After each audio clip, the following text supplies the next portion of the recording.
মাদক হেরোইনের নেশার টাকা জোগাতে সকালের পর রাতেও চুরি। অভিযুক্ত সেই একই মাদকাসক্ত যুবক। সকালে দেগঙ্গার বেড়াচাপা পৃথিবী রোডে এক অটো চালকের মোবাইল চুরি করে পালাতে গিয়ে জনতার হাতে ধরা পড়ে রাজা নামে এক মাদকাসক্ত যুবক। উদ্ধার হয় চুরি যাওয়া মোবাইল। পায়ে ধরে চুরির অপরাধ স্বীকার করায় তাকে ছেড়ে দেওয়া হয়। এরপর রাতে বেড়াচাপা 1 গ্রাম পঞ্চায়েতের গোদার মোড় এলাকায় একটি চলন্ত ম্যাটারো গাড়িতে উঠে তার উপরে থাকা টায়ার চুরি করে পালায় সে। স্থানীয় বাজারের সিসিটিভি ক্যামেরায় ধরা পড়ে সেই চুরির দৃশ্য। ধরা পড়ে যায় সেই একই অভিযুক্ত রাজা। তার বাড়ি থেকে উদ্ধার হয় চুরি যাওয়া গাড়ির চাকা।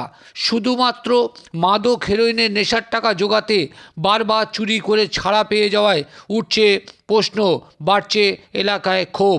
শুনুন কি জানালো ওই গাড়ির চালক, তা শুনুন। তার পাশাপাশি দেখুন এইভাবে লাফিয়ে গাড়িতে উঠে চুরি করেছিল একটি গাড়ির টায়ার।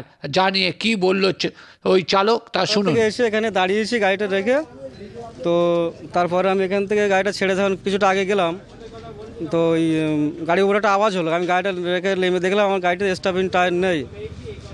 আমি তারপরে এখানে ফোন করলাম, করে এখানে ক্যামেরায় দেখা গেল যে রাজা বলে একটি ছেলে, মানে ওটা চুরি করে নিয়েছে। ও হিরোইন খায়, তো ওই খাওয়ার জন্য এগুলো করে বেড়াচ্ছে। তো এই টায়ারটার দাম কত ছিল?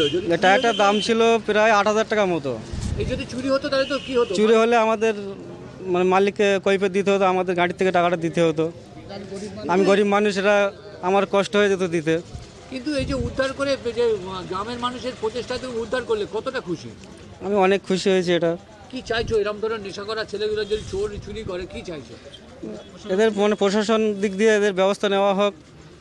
তাহলে আমার নাম মোহাম্মদ আহসান গোলদার। আপনি গাড়ি চালক? হ্যাঁ, আমি গাড়ি চালক।